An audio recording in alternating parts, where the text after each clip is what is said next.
All right, what's happening, good people? Tune in again for this Thursday as we move into a new text this week, starting with W.E.B. DuBois, Darkwater, the voices from within the veil. Once again, we have the brothers here, Walter, Nick, and Martin.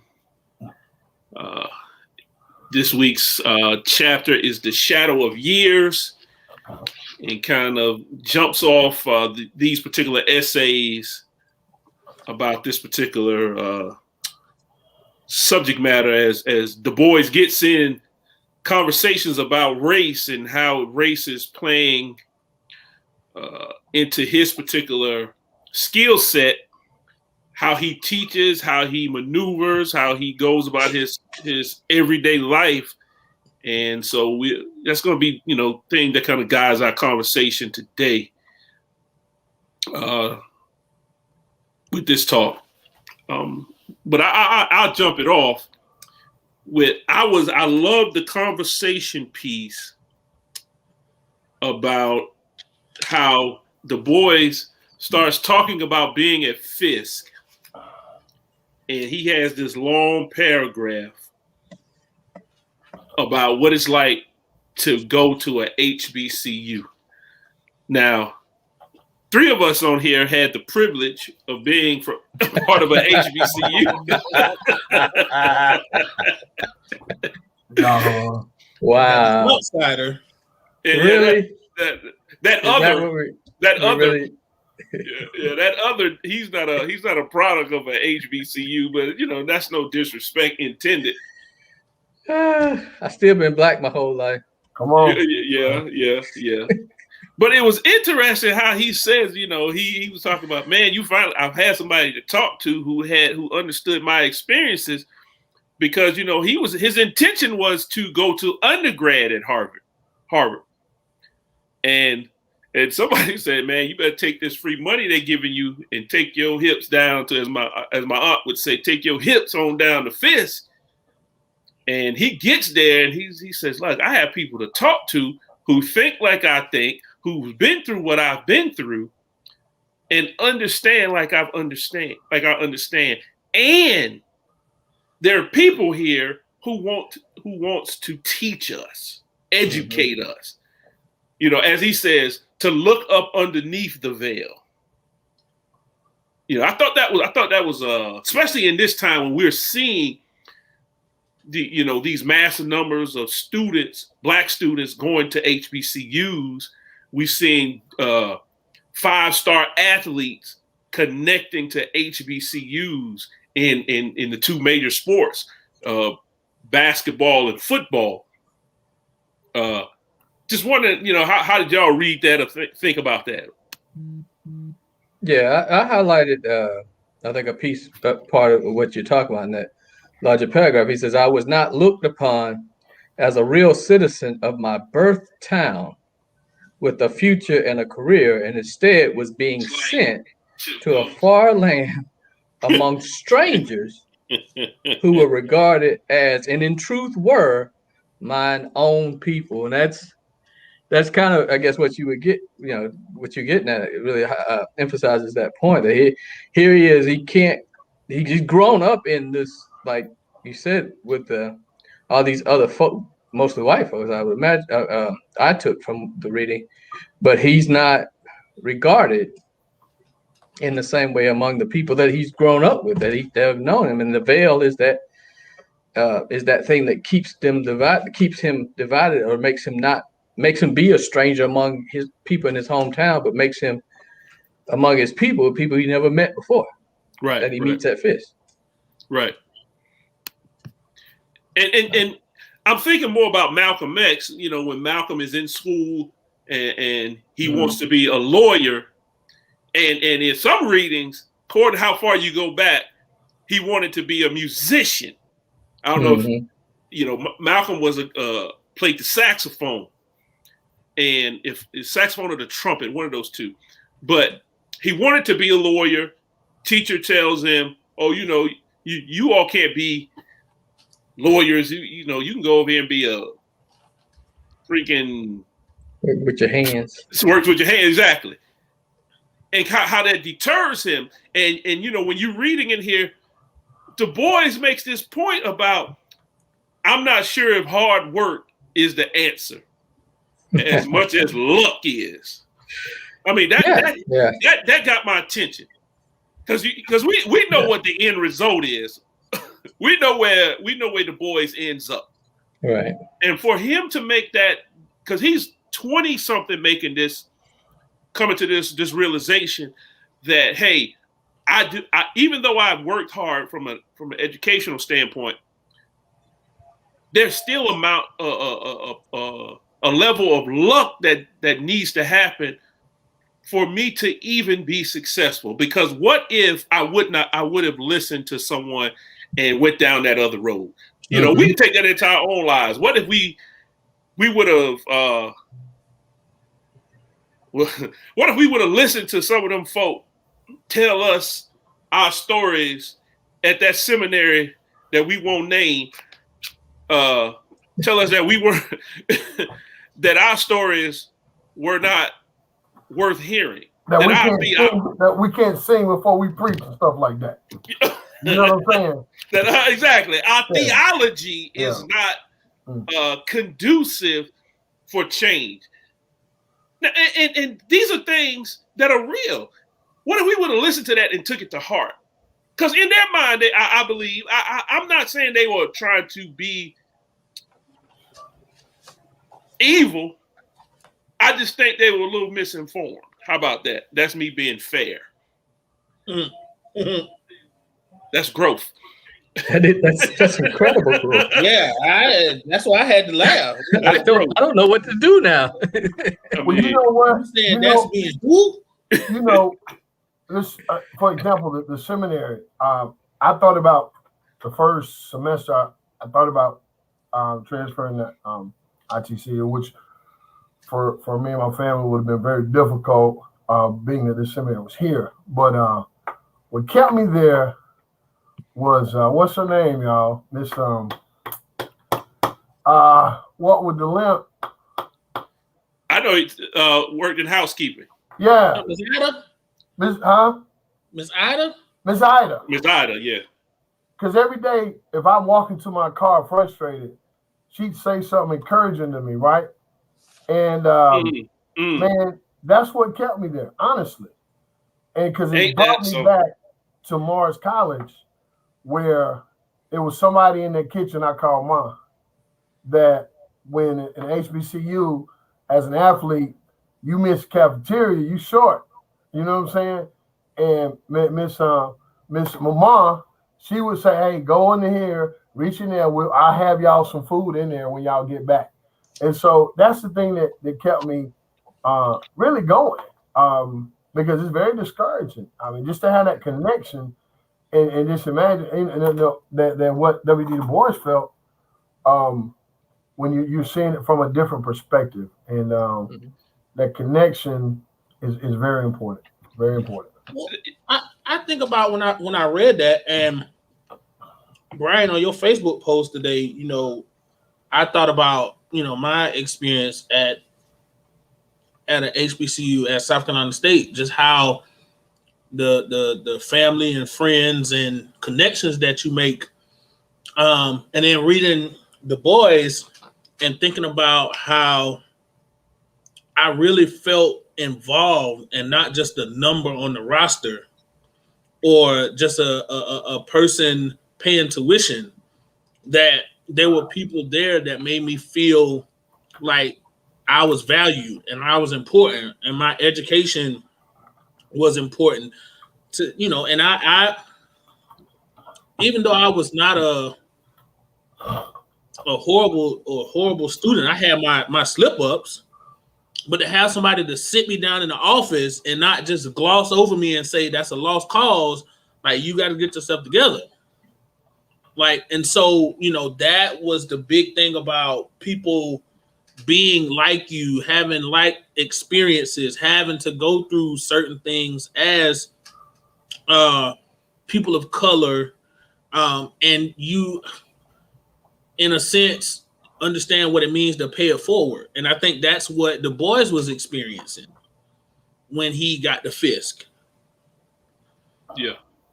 Well, this whole concept of Miss Ida, I mean, that's interesting, and that's real deep and dope, because I can assure you, she said to all of you all, because we all went to the same seminary, I know she don't say it to you. You getting your lesson today? Yes, sir. Yeah. Well, Man, yeah. you bring up Miss Ida. I remember, I used to, drive from Aiken, and so, and I had that time in between. I ain't gonna drive all the way back, so I'd be sitting, and I don't forget what the names or whatever, but I'd be sitting there waiting for my class to start. And she would come in, and that would be the area she would be cleaning, and we get to talking every now and then. And one day she finally just said, "I don't even know your name," and I said, "Walter." She said, "No. Aren't you serving the church?" I said, "Yes." And she said, "Well, what is your last name? I'm gonna call you Reverend, whatever your last name is." And that. And I was like, "No, you can just call me Walter." She let me know. No, no, you serving the church. And I'm gonna call you Reverend. And that, that meant something to me. That she don't. I bet she does know, but that meant something to me, because again, different. A lot of stuff was happening at the time. Papers and all that, and trying to deal with everything, and for her to be that encouraging and be that insistent upon, showing that kind of respect. And I'm like, I should be showing you that respect. I mean, you're sharing these stories and talking to me every, as you to help me kill the time and whatnot, and being the elder for me, and that story sticks with me. Yeah. But I think that speaks to the wisdom she had to understand, even in 2012 or 2014, whenever we was there, that wisdom, she understood the strange space we were in. Mm-hmm. And it took real wisdom for her to understand that we were pushing through that strange space. And she was using, when I think about her, she was using the experience she had to keep us encouraged, to know that we're not in that alone, and that she understands, and our victory is her victory. Mm-hmm. Oh, it definitely to succeed is for her to succeed. Yeah, right. She's in that same space with less opportunity. Oh yeah, absolutely. It wouldn't surprise me that if she said to us, the reason why she stayed is because of us. You know what I'm saying?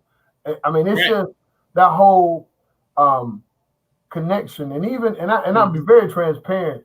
I know one day, man, I was broke. I wasn't gonna eat that day. Miss Rosa, she broke. She could read broke post student. Man, we don't even want to talk about Miss Rosa. Y'all gonna make me cry on here, boy. Come on in here. Y'all gonna make me cry on here. She said, "Boy, go in and get you something." I was like, "Come on in here, boy." I ain't say what I tell you. Yes, ma'am. I was gonna eat that. I did not have the money to eat lunch. And did I say anything about money? Did I ask you anything? I said go get something to eat. Man, look, that's invaluable, man. I mean, look, I went a whole semester, and they wouldn't let me pay. Even when I got on my feet, I said, Billy, I said, Billy, Miss Rose, I have money to now. She's like, "What did I tell you?" I said, "Billy told me you were not to pay the whole semester." Whole semester, bro. The whole, I couldn't. And she said, "You come over here every day and eat, and don't worry about it." They said, "This is how we help you succeed. Yeah. This is how we give back." Mm-hmm. Yeah. And I understand they only stayed there like 2 semesters, maybe a year. Mm-hmm. And most, everybody, I think everybody had left. Yeah, we were all gone pretty much. Yeah. When they left, we left for the most part. I mean, and so, this whole thing about the shadow of years. Mm-hmm. I mean, all these people were in the shadows assisting, us one way or another. Yeah. It could be us assisting each other unknowingly, because, Man, that was a rough time for me, man. All y'all was always sharing with me, giving me advice, pushing me forward, and saying, "Hey, let's go through this." But you know, it was Miss Ida and Miss what's her name? The one that ran track, Miss. Oh yeah, the one that took the butt. Yeah. The one that loved to use profanity. You know, they were always present. Yeah. Just to say, hey, you know, keep striving, keep going forth, keep pushing, and that stuff is needed. And what we see is DuBois doing the same thing. Mm-hmm. And knowing, and here's the thing, he knew it was going to be tough. He saw it, he understood it, and was trying his best to say, even though I'm not doing what I've trained to do, I'm going to still be proficient in it. Here's this man teaching Latin and Greek. Right. It wasn't trained. He's a sociologist. But he says, look, if this is the way that I can get back to teaching and sharing with people, then this is what I'll do. Because let's be clear, and Walter can attest to this, being in the classroom for those many years, the voice that a teacher has in students' lives, Nick, as well as a teaching band, that voice from an education standpoint in high school kids, oh man. Those kids never forget that when you make a real impact on their lives. And here's DuBois saying, hey, let me get into this particular system, even though this is not what they called me to teach. Getting paid, I think he said $700 for the year. Yeah. Wow. Man, they make that at McDonald's a week almost. I think about the late great band director of Southern University always said, you have to be at the right place at the right time with the right equipment, ready to concentrate. And that's this, when you talk about being in the classroom or being places that you're not supposed to is not the right word, but the place you prepared all your life to be, and you're not there, you're somewhere else, but you're in the right place at the right time with the right equipment, and you're ready to concentrate and do what it takes to succeed and to pay it forward and to impart into people. You know, one of my band directors said his first job wasn't band, it was chorus. And he spent 4 years in college as a band director. Right. But they was like, we got a band director, but if you really want a job, chorus is open. And he took the job as a chorus teacher. And, you know, he was like, you know, those were some of the most informative years of his life. You know, and so that's that thing you speak of about DuBois. You know, it's not always about what or where you think you should be. You have to feel the environment and the space of where you're needed. You know, where you're supposed to be will come. But when you're needed in certain spaces, you know, things happen, you know, and, you know, you're able to do what is needed for the time. That's you sound like a wise sage right there.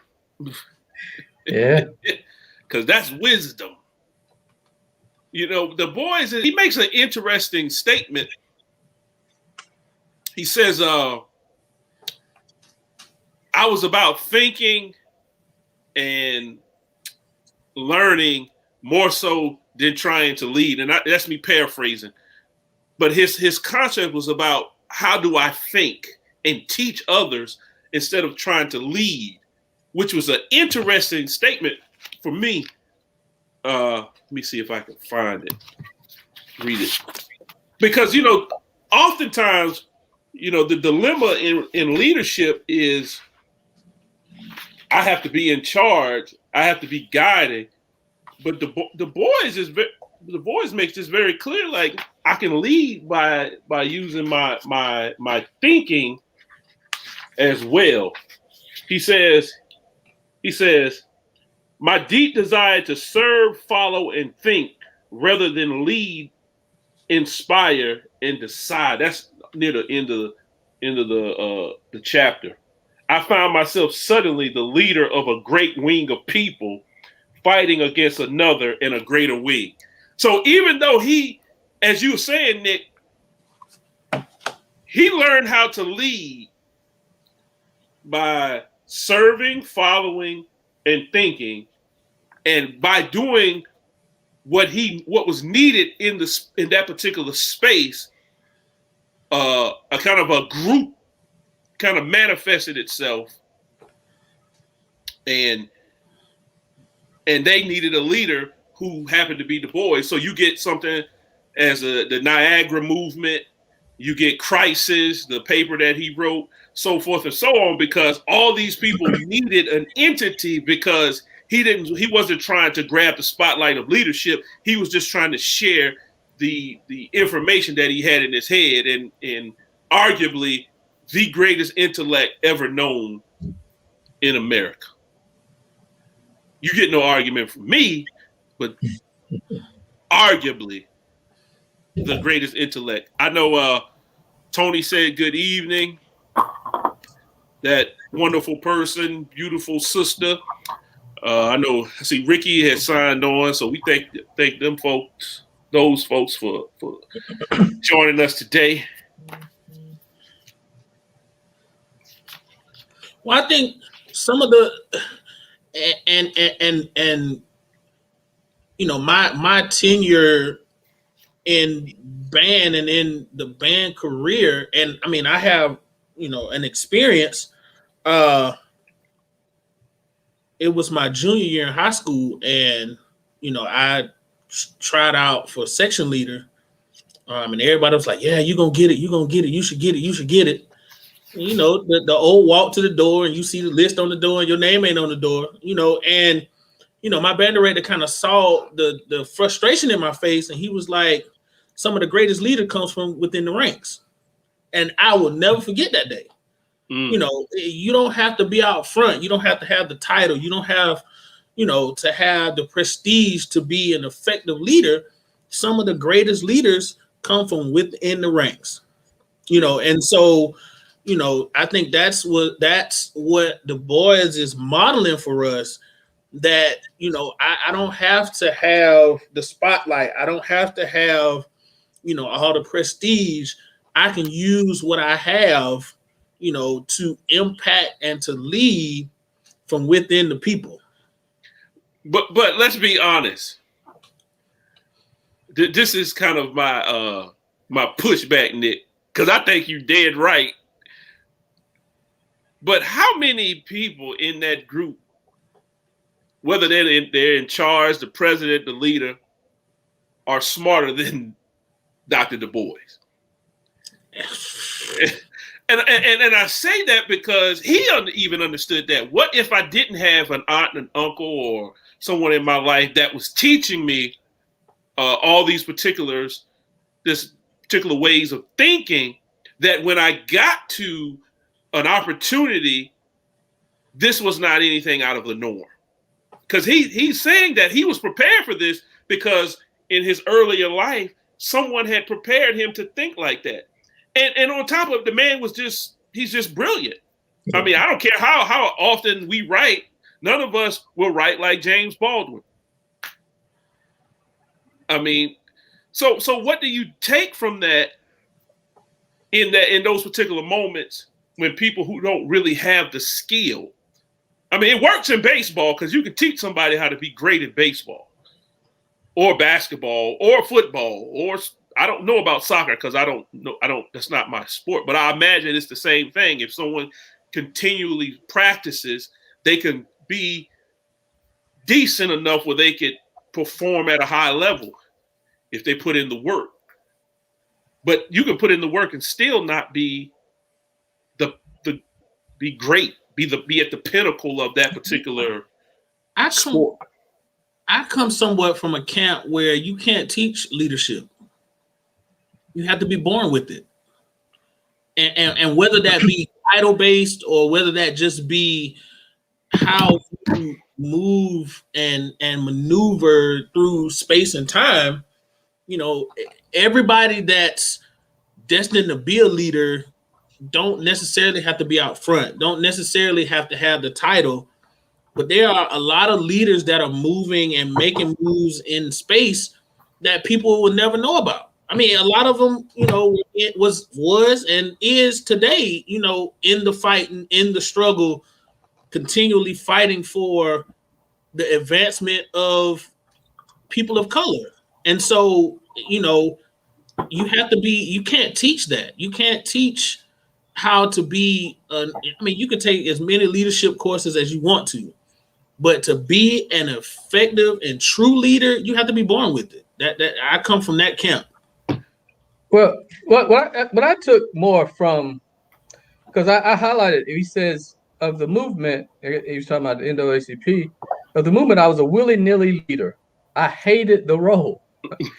For the first time, I faced criticism and cared. Every ideal and habit of my life was cruelly misjudged. And I took that, again, I'm not comparing myself to W.E.B. DuBois in no way, shape, or form.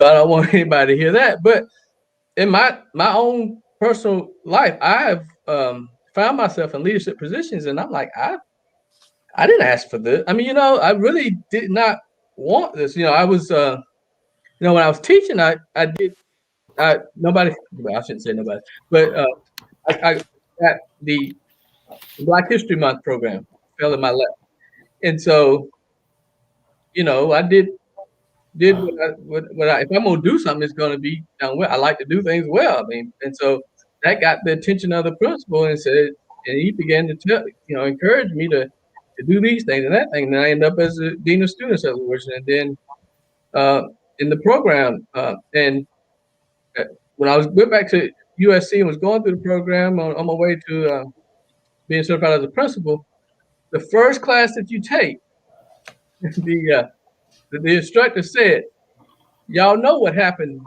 to leaders. They get shot." They get shot. Think about the leaders. Dr. King, Kennedy, he started naming all these people that actually literally got shot. But what I heard in DuBois here is that every ideal and habit of my life was cruelly misjudged. To be a leader means that you're gonna be open up to these misjudgments. These people. He said people are accusing him of all kinds of petty jealousies, and white people said I was ashamed of my race and wanted to be white, and the Negro said that I wasn't black enough. So, if you're going to be a leader, and again, I'm not comparing myself to DuBois, but I found that if you're going to be a leader, you open yourself up to these misjudgments, and if you really think about it, nobody should want to be a leader. It's the people who don't want to lead that actually make the best leaders, if that makes any sense. Nobody should want to be a writer, and nobody should want to be a pastor or artist. That's almost a call. Yeah, I don't know why would anybody want to do that. But you said that just now.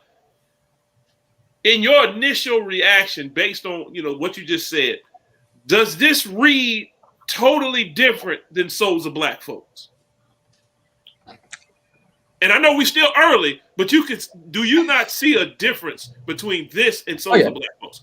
I would say different. I would take the word totally out, but I do see a difference. Because even his he didn't get challenged on his love for black folk in Souls of Black Folks. Right. But because this tends to get underneath. This is kind of like when people talk about the Apocrypha. This is kind of talk about the Apocrypha, and you can look at Paul's life in the Apocrypha, but you can't really see it in Paul's writing to the churches. Darkwater kind of gives you more backstory of who the personality of Dr. DuBois really is. His love for children will start to emerge a lot more in this particular text than you saw it in Souls of Black Folks, where he comes across arrogant and flat and just intimidating because you're not as smart as I am. This particular text, thus far, but as I think as we read on, I think we'll see it more. You can see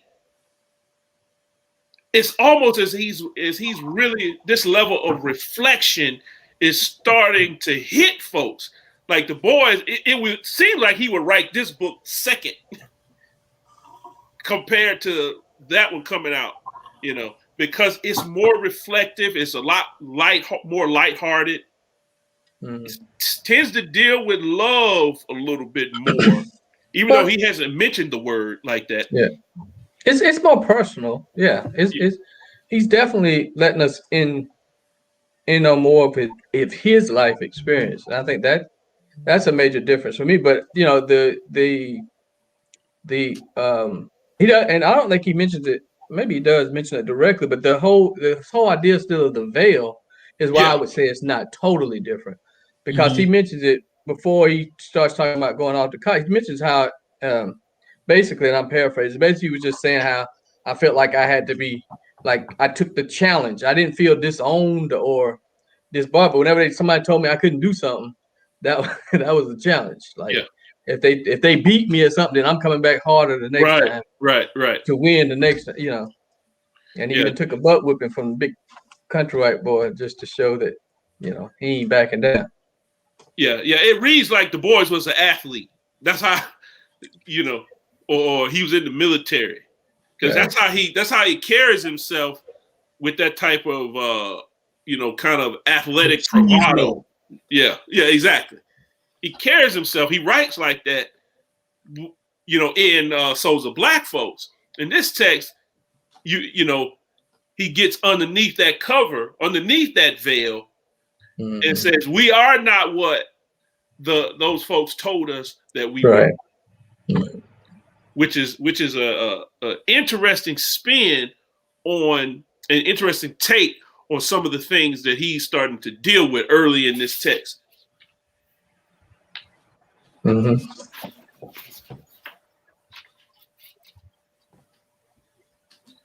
So, somebody tell me what the Bana Koba Jimmy Bendunula Bendele means. That's what it means. Because I've been looking when I purchased the book and I was reading it, I couldn't find it online nowhere either. Where you at?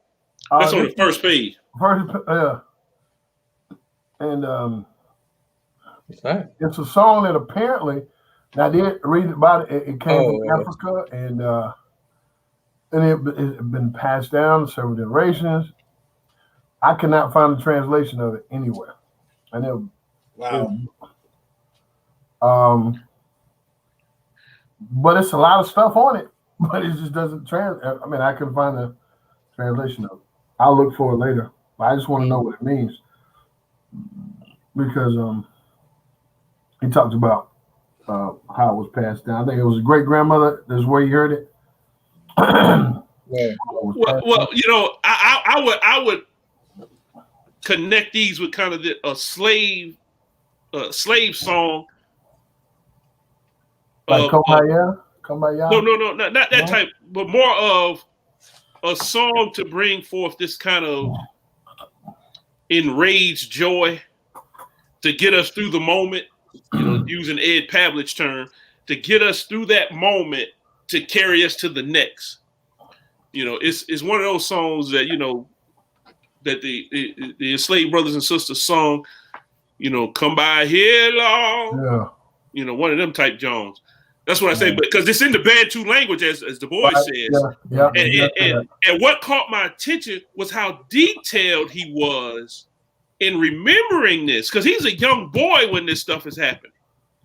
And I have never read that DuBois had a photographic memory. I know he was brilliant, but he has details about this that are so vivid that it was shocking. That, look, how did you know, being born in South Carolina, moving to, other parts of Connecticut, and remembering all these particulars of this movement, especially in this song included. Yeah. Well, I think I think it speaks to our creativity as a people. Those we all have moments that just stick, and we can give very vivid details of those moments throughout our childhood onto our adolescence and adulthood, that it don't matter how many years we grow old, we'll never forget those moments. Yeah. You know, it's moments with those special people. It's those moments in our lives. You know, it's funny. I always think about it. Like I remember, and even if I tried to forget, I couldn't. My first Little League home run, I'll never forget it. Why? Because I hit my first Little League home run, crossed my granddad's truck, and he was sitting on the tailgate. I'll never forget it. Wow. Never forget it. Like, and it's those moments, you know, that just stick, you know, and it's nothing you just won't forget it. It's those special moments. Mm-hmm. But I was going to go back to Martin's original question, and I don't know what it means directly, but just in the context there, I think Brian was getting at it too, is this is just resistance. I hear that she's resisting being in this. It says that she never became reconciled to this strange land. And I remember saying, when I read that, like, she's just holding on to whatever she can. And this song, all these words, did that for her. And maybe, she's constantly singing it. Right. Maybe it doesn't have a meaning. Maybe it's just a melody. I mean, I don't, who knows? But it resonated with folks. Look, it may be a tongue. All right. And I say that because that's what I'm saying. Hey. Because we some theologians would say that the tongue is a language of resistance. Mm-hmm. And the only people who understand it are those who are part of the resistance. Because that makes me go ahead. No, go ahead. That just makes me reevaluate, reinterpret the text of how do we sing in a strange. That makes me it just. What you said, Walter, just now, just blew my mind. Like, wait a minute, hold on. Like, I need to go back and relook at how that's interpreted totally. Not that it's you should sing in a. Okay, yeah, wow, wow. You can tell the musicians on this group. it just blew my mind. Y'all really feeling it. But she not. Go ahead. No, go ahead. I was gonna say I did find something, and it said where he talks about that's the part of the book. He says the children sang it to his children, and they sing to their children, and so for 200 years. This was primitive African music.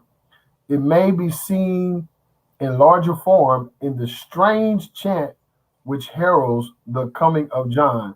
You may bury me in the east, you may bury me in the west, but I hear the trumpet sound in that morning, the voice of exile. So this is somebody who's kind of how they interpret it, and it's actually they use this in a worship planning.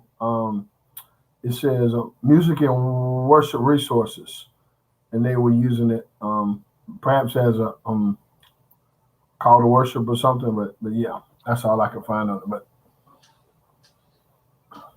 you messed up my brain. That's interesting, though. But I think the difference, not to belabor the point, but on that, what you're saying, Nick, the oppressors are asking for the song, right? She's singing this for her, right. That so I can sing my song in a strange land for me. I ain't singing for you. Ain't nothing. I'm not singing for you. Right. Because understand, you're trying to figure out a way to commodify this And we're not about that, because the boys talks about wealth had no particular lure. On the other hand, the shadow of wealth was about us. Well, and that takes me, for you to say that takes me back to when we was talking about the origins of other. I think, Walter, you made the point about how, we were intelligent enough to say, hey, we gonna cut it in half today. We ain't finna go all out today. We finna cut it in half. Like, and ain't nothing you can do about it. I mean, you ain't gonna know nothing about it, but we intelligent enough to tell ourselves, hey, we going halftime today. Yeah. Not only be intelligent enough to know we're going to go halftime, but also intelligent enough that we got you trapped. Right. Now, because if you call us on it, now you're saying we're intelligent. Right. So now we can't be slaves. Yeah. It's just like when you playing, you doing in baseball we call it the rapid run, or rabbit run. Oh yeah, when you in basketball, the tip drill. And hey, y'all slow down. We going too fast. I'm tired. You know what I mean? Baseball. Suicides in look. I can remember being, in the military, basic training. You get up 2-3 o'clock in the morning and you running. And we used to do them first man up. I don't know what it's called, but man in the back sprints to the person in the front.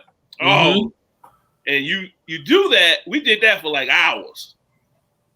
And when you're getting tired, you say, slow down.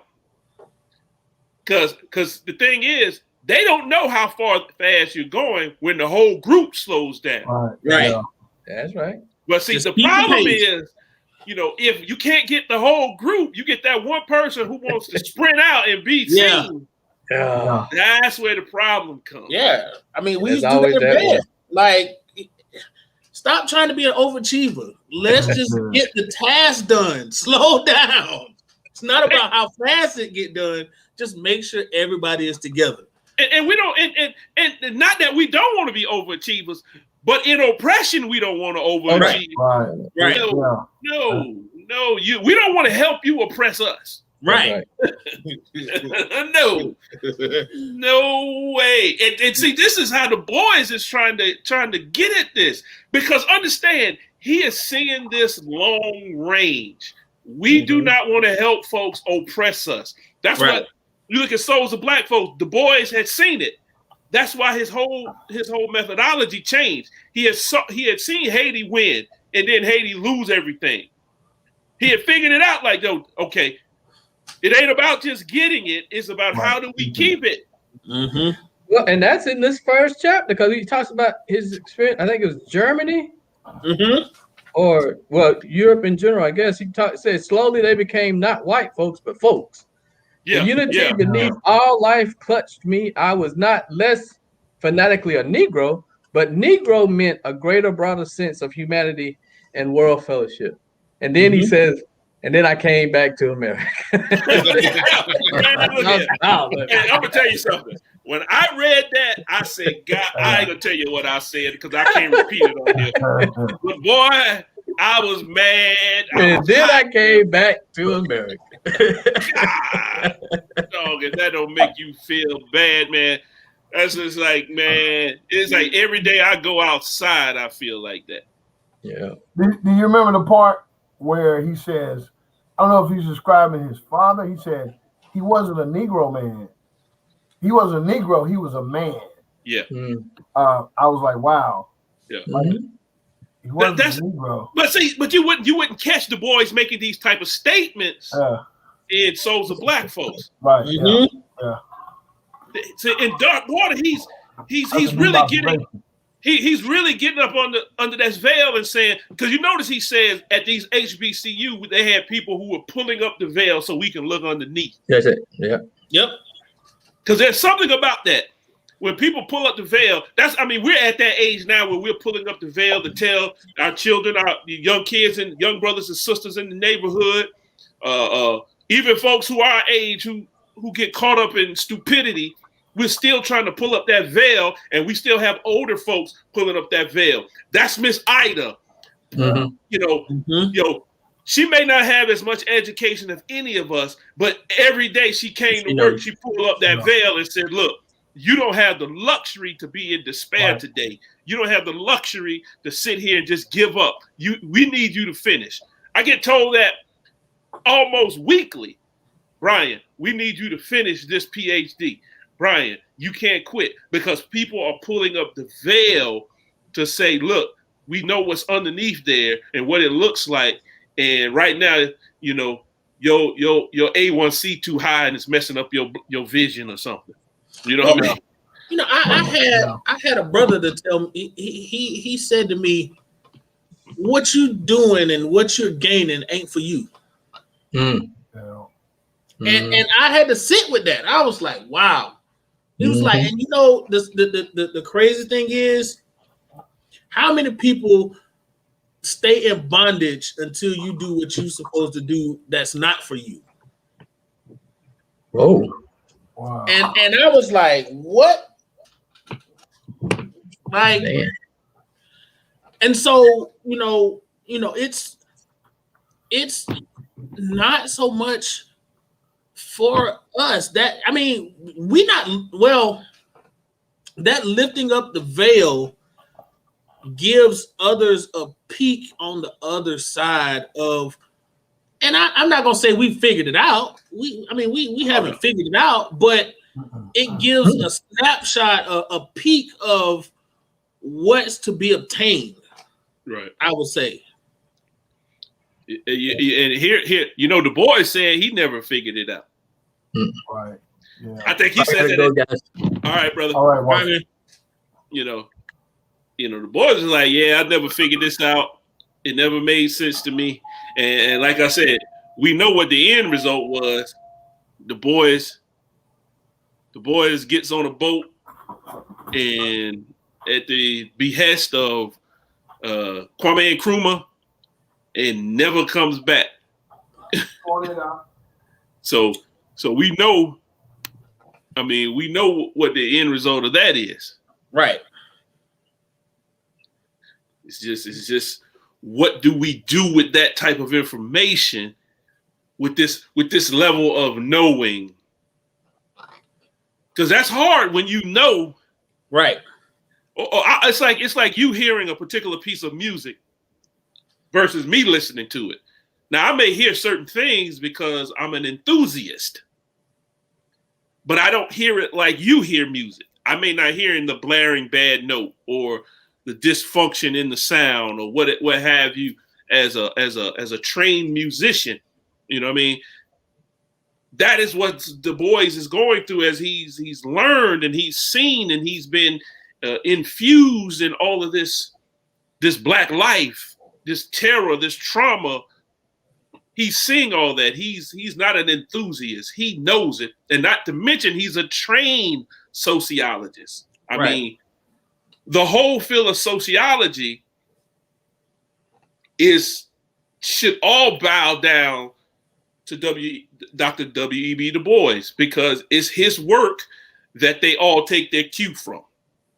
Well, it like you said, it's like we can sit in an event or whatever, and you just jamming, and I'm over there cringing, like, because it's just something that's just killing me, and my ear is going insane, and you like, bruh, why you can't sit still?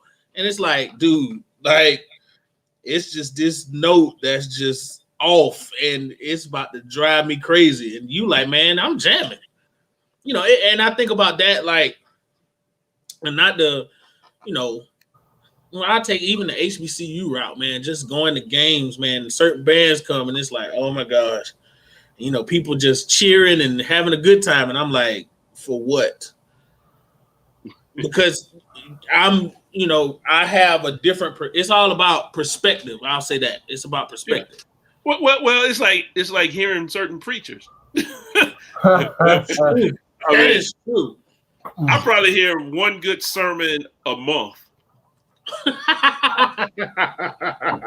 that may be pushing it, because it is, I mean, and that's because, you know, when you've gotten to a certain level of understanding, you know what dumpster juice is versus a good message that speaks to the whole holistic approach of people that bring forth true liberation versus entertains people.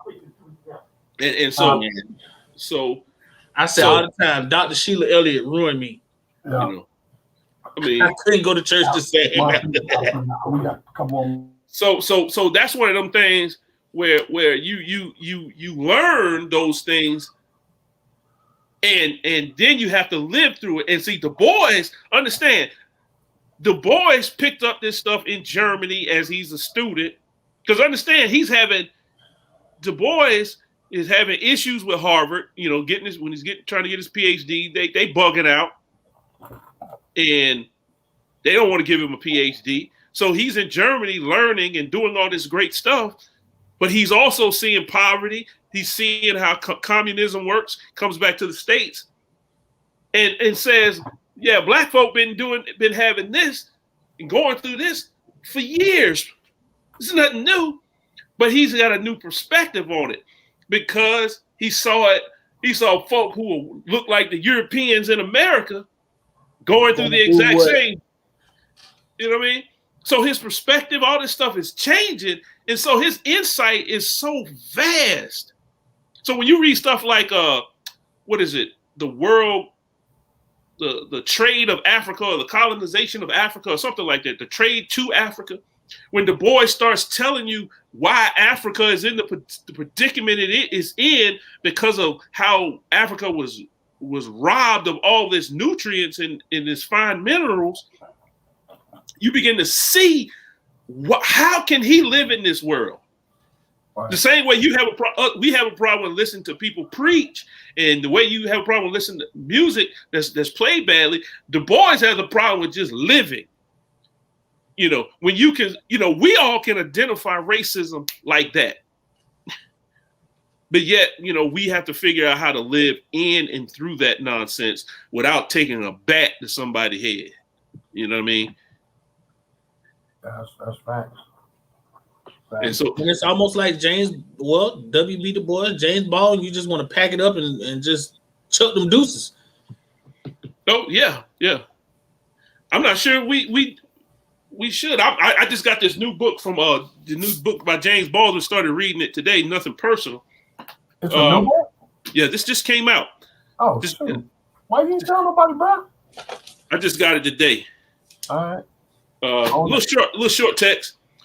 And you know, it's actually from another book called Nothing Personal, where it was actually a photo and the written essays that go with it, because he kind of explains what's happening. Mm-hmm. Where, you know, Baldwin is dealing with some of those same issues. And Imani Perry says, look, everybody is bugging out about racism like it just happened yesterday. I mean, because now actors and athletes are starting to stand up for the cause. But historically, racism has been in America since the 1920s. DuBois is writing about that in Darkwater. This is nothing new. We're just trying to find new ways to express it and give it a contemporary backing and underpinning, so people can understand it a little bit better. Which is strange because it's the same thing that's been happening from day one. Yeah. Like the only thing that really changed is we have video now. Yeah. You know, Will Smith says, paraphrase what he said. But you know, America's not racist. No, of course not. Oh, okay. Yeah. So. And you know, and it's funny to me how when we try to address racism, especially in religious institutions such as the church, that we somehow skip over the fact that the churches are still segregated. Like when you know, so start there versus trying to reconcile outside, reconcile within yourself personally, reconcile within your church. But you want to bring it in. It's like you want, because it shows like when you want to get, you just want to get through this. It's like I just want to do enough to get through with it. not necessarily with, like I always say, not the transformation part. If I can do a few transactions and get through it, then I'm fine. But the confession of that, yeah, there is racism, and yeah, we'd rather be with people that look like us. I mean, why is that so hard to say? I can say it in a way that I feel more comfortable with my own skin color. I can say that. Why? Because I'm the minority. Okay, got you. Because I'm the minority, so that's fine for me to say it. But why can't the people in power just say, yeah, I feel more comfortable around my own kind? Listen, that's so hard to say. Does that change? But does that change when we have a clear-cut vision of what the eschaton look like? What is? Hold that thought. I want to answer that. That's a deep theological question there. Yeah. I'm gonna see if this what I'm about to say Baldwin. DuBois says this. At times, I almost pitied my pale companions who were not of the Lord's anointed, and who saw in their dreams no splendid quest for golden fleeces. So is that a clear-cut example of the eschaton? I don't know if we have the Lord's anointing enough to know whether there is or whether we are actually a primary part of the eschaton. And see, this is how DuBois is trying to address it, because understand, an intellectual trying to intellectually understand God. This is what he's doing right now. And he says, my pale companion, you know what he's talking about. He's talking about, about his white friends. My pale companions who were not of the Lord's anointed. You see, he's very clear about that. Because in DuBois' mind, they can't be. Wait till you read the next chapter when it's talking about the litany of Atlanta. DuBois cannot figure out how white racists and white folks can be of the Lord's anointed. That's our ancestors saying that everybody talking about heaven ain't going there. Oh, indeed. Yeah. And so we're left with, like, that's part of the shadow of years. That's an odd title, but it's so poignant in what it conveys. There's something that he is trying to convey or conveying to everyone that's listening and participating in life at the moment, because the veil has separated black life, white life. He knows that. Yeah. He's using the veil, a good Christian term, and he says it's something that is separating black folk from white folks. And how do we destroy the veil? And if you're on the wrong side of that veil, you don't have the Lord's anointed, as he say, which is something to reckon with. So next week we'll be in the litany at Atlanta. And that ain't number 2 pages. It's probably a thick 2 pages too. I'm sure. Oh wow! Yeah. Hold on. So this is hold on. What? Will we do the litany of Atlanta and the souls of white folk together? We can do that. So we'll do both of them. Because the souls of white folk is chapter 2. Yeah. Well, we could do that. The litany of Atlanta is like a poem anyway, a short story. And it's the same way with it's a litany. I mean, a litany is kind of it's the same way with the chapter following. Yeah, so it's like that. So we could do that. Yeah. Because the other one has a credo. The credo, right. So he did this as if it is like a Christian service. Mm-hmm. So we doing the Litany of Atlanta and the Souls of White Folk. Yeah. So we'll do that. Hey, well, we thank everybody for joining again. Remember to survive, cultivate joy, resist, and stay dope. We'll see you next week. Peace. Double Jack.